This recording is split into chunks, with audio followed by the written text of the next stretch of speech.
બિહાર ચૂંટણીના પરિણામો સ્પષ્ટ થવા લાગ્યા છે। 243 બેઠકોના વલણમાં એનડીએ રેકોર્ડ જીત તરફ છે। એનડીએ 196 બેઠકો પર આગળ છે, 8 જીતી ચૂકી છે, જ્યારે મહાગઠબંધન 32 બેઠક પર આગળ ચાલી રહી હતી। એવા અહેવાલો આજે મતગણતરી દરમિયાન સાંજે 5 વાગ્યા પછી મળી રહ્યા હતા, જેનો અર્થ એમ થાય છે કે બિહાર વિધાનસભાની આ ચૂંટણીમાં ભાજપાની આગેવાની હેઠળના એનડીએ ગઠબંધનનો ભવ્ય વિજય થઈ રહ્યો છે અને આરજેડીના તેજસ્વીની આગેવાની સાથેના ગઠબંધનના સુપડા સાફ થઈ ગયા છે। એનડીએને 2020ની સરખામણીમાં 65થી વધારે બેઠકોનો ફાયદો થઈ રહ્યો છે, જ્યારે મહાગઠબંધનને લગભગ એટલી જ બેઠકોનું નુકસાન થઈ રહ્યું છે। પ્રચંડ જીતની વચ્ચે સમ્રાટ ચૌધરી નીતિશ કુમારને મળવા પહોંચ્યા છે। ગત વખતે 43 બેઠકો પર સમેટાયેલી જેડીયુ આ વખતે 75+ પર આગળ છે, જ્યારે 91 બેઠકો પર બઢત અને 2 બેઠકો પર જીતની સાથે બીજેપી સૌથી મોટી પાર્ટી બનીને ઉભરી છે। મહાગઠબંધનમાં આરજેડી 24, જ્યારે કોંગ્રેસ માત્ર 4 બેઠકો પર આગળ ચાલી રહી છે। પીકેની પાર્ટી જન સુરાજ અને વીઆઈપીનું ખાતું પણ નથી ખુલ્યું। અપક્ષ સહિત અન્ય 6 બેઠકો પર બઢત જાળવી રાખી છે। મોટા ચહેરાઓમાં રાઘોપુરથી તેજસ્વી યાદવની લડાઈ સખત છે। હાલમાં તે આગળ ચાલી રહ્યા છે। તેમના મોટા ભાઈ તેજ પ્રતાપ મહુઆથી પાછળ પડી ગયા છે। બિહારમાં ભારતીય જનતા પાર્ટીની આગેવાની સાથેના એનડીએ ગઠબંધનને ભવ્ય વિજય સાંપડતા જામનગર શહેરના 2 જુદા જુદા વિસ્તારોમાં આજે શુક્રવારે બપોરે આ વિજય ઉત્સવને વધાવવા માટે ફટાકડાઓ ફોડીને ઉજવણી કરવામાં આવી હતી। ઉજવણીનો એક કાર્યક્રમ રાજ્યમંત્રી રીવાબા જાડેજાના કાર્યાલય ખાતે, ગુરુદ્વારા નજીક કુબેર કોમ્પ્લેક્સ પાસે તેમજ અન્ય એક કાર્યક્રમ જામનગર દક્ષિણના ધારાસભ્ય દિવ્યેશભાઈ અકબરીના જનસંપર્ક કાર્યાલય પાસે યોજવામાં આવ્યો હતો। આ બંને કાર્યક્રમોમાં કોર્પોરેશનના પદાધિકારીઓ અને પક્ષના અગ્રણીઓ તથા કાર્યકર્તાઓ મોટી સંખ્યામાં ઉપસ્થિત રહ્યા હતા અને બિહારના ભવ્ય વિજયને આતશબાજીથી વધાવ્યો હતો। આ તકે રાજ્યમંત્રી રીવાબા જાડેજા તથા ધારાસભ્ય દિવ્યેશભાઈ અકબરીએ આપેલી વિગતો પ્રસ્તુત છે। દરેક શહેરને એક એવો પ્રોજેક્ટ મળે છે જે માત્ર ઇમારત નહીં પણ ઓળખ બની જાય છે।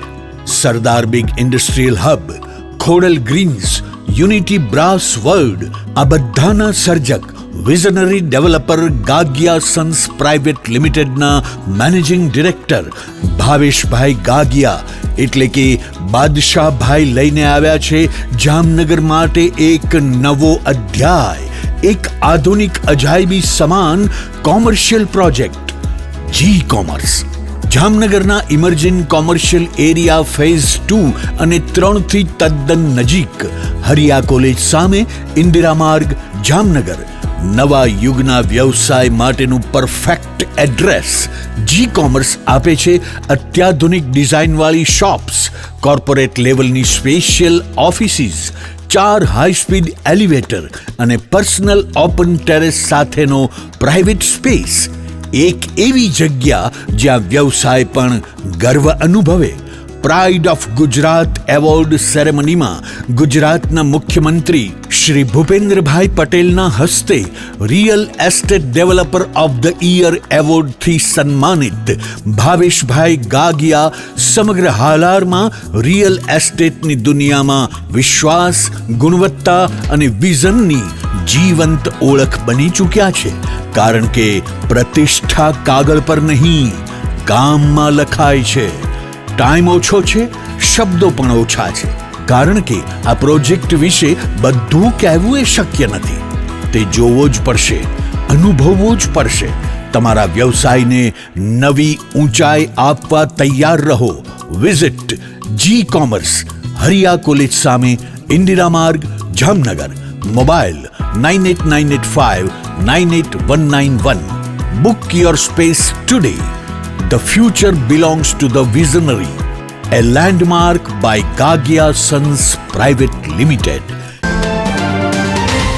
બિહાર વિધાનસભાની ચૂંટણીના પરિણામો આજે આવ્યા ત્યારે બિહારની જનતા જનાર્દને જે આશીર્વાદ, જે ઉત્સાહ, જે ઉમંગ અને જે વિશ્વાસ સંપાદિત કર્યો છે રાષ્ટ્રીય નેતૃત્વ એવા આદરણીય પ્રધાનમંત્રી શ્રી નરેન્દ્રભાઈ મોદી સાહેબ ઉપર, માનનીય ગૃહપ્રધાન શ્રી અમિત શાહ સાહેબ ઉપર તેમજ એનડીએના સંયુક્ત ઉપક્રમે આજે એક ઐતિહાસિક જીત। ત્યારે મારે તમામ ભારતીય જનતા પાર્ટીના ચૂંટાયેલા પ્રતિનિધિને, પ્રત્યાશીઓને કે જેઓ ખૂબ સરસ ભવ્યાતિ ભવ્ય વિજય સાથે બિહારના રાજકારણમાં વિકાસની રાજનીતિથી અત્યારે જીત મેળવી રહ્યા છે, તેમને હું ખૂબ હૃદયપૂર્વકની શુભકામનાઓ આપું છું અને સાથે સાથે ભારતીય જનતા પાર્ટીના સનિષ્ઠ કાર્યકર્તાઓને પણ વંદન સાથે ખૂબ ખૂબ અભિનંદન આપું છું કે એમના અથાગ પ્રયત્ન, પરિશ્રમના કારણે આજે જે ઐતિહાસિક જીત ઇન્ડિયાના માધ્યમથી બિહારે અંકિત કરી છે, ત્યારે ખૂબ હૃદયપૂર્વકની શુભકામનાઓ. અને એના ઉપક્રમે આજે જામનગર મહાનગરમાં મારા કાર્યાલય અંતર્ગત આજે ખૂબ સરસ બહોળી માત્રામાં કાર્યકર્તાઓની હાજરીમાં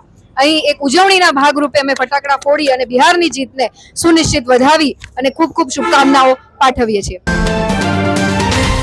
હમણાં જ તાજેતરમાં બિહાર વિધાનસભાની ચૂંટણી થઈ અને આજે એના પરિણામો અને રુઝાનો આવી રહ્યા છે. તે સંદર્ભે આજે ભારતીય જનતા પાર્ટી અને એનડીએ જેડીયુ સાથે મળી એનડીએ ની આજે 207 સીટ સાથે રુઝાનમાં આગળ ચાલી રહી છે. કોંગ્રેસ અને આરજેડી ના સુપડા સાફ થઈ રહ્યા છે. આપણા પ્રધાનમંત્રીશ્રીએ જે વિકાસની રાજનીતિથી આગળ વધી રહ્યા છે તેની બિહારની જનતાએ જડબાતોડ જવાબ વિરોધ પક્ષને આપેલો છે. આપણા પ્રધાનમંત્રીશ્રીની કલ્પના છે કે છેવાડાના માનવી સુધી વિકાસ પહોંચવો જોઈએ. એ સાબિત કરે છે કે બિહારની અંદર આજ 20 વર્ષથી આ વધુથી ભારતીય જનતા પાર્ટી અને એનડીએ નું શાસન છે અને આજે ફરી 5 વર્ષ માટે એનડીએ ના શાસન ઉપર બિહારની જનતાએ જે ભરોસો મૂક્યો છે તેના માટે પ્રધાનમંત્રી અને એનડીએ ની તમામ ટીમને હું ખૂબ ખૂબ અભિનંદન આપું છું. આ ચૂંટણીની અંદર આપણા રાજ્યના દેશના ગૃહમંત્રી શ્રી અમિતભાઈ શાહ, માનનીય પ્રધાનમંત્રી નરેન્દ્ર મોદી સાહેબ, આપણા રાષ્ટ્રીય અધ્યક્ષ શ્રી અને ન્યા ચૂંટણીના સહ ઇન્ચાર્જ તરીકે આપણા ગુજરાતના પૂર્વ અધ્યક્ષ CR પાટીલ સાહેબ બધાએ જહેમત ઉઠાવી અને એનડીએ ને 207 સીટ આજે રુઝાન સાથે આગળ આવી રહી છે. તેના માટે ફરીથી ભારતીય જનતા પાર્ટી અને બિહારની જનતાને ખૂબ ખૂબ આભાર વ્યક્ત કરું છું કે પ્રધાનમંત્રી ઉપર આવડો મોટો ભરોસો મૂકી અને આજે ફરીથી બિહારમાં એનડીએ નું શાસન આપવા માટે ખૂબ ખૂબ અભિનંદન. દરેક કાર્યકરો, મેયરશ્રી હોય, શહેર ભાજપના અધ્યક્ષ હોય, ડેપ્યુટી મેયર હોય, મહામંત્રી હોય, કોર્પોરેટરો, કાર્યકરો સાથે મળી અને બિહારની જીત થઈ એના સંદર્ભે આજે ફટાકડા ફોડી આતશબાજી કરી અને એને શુભેચ્છાઓ પાઠવી.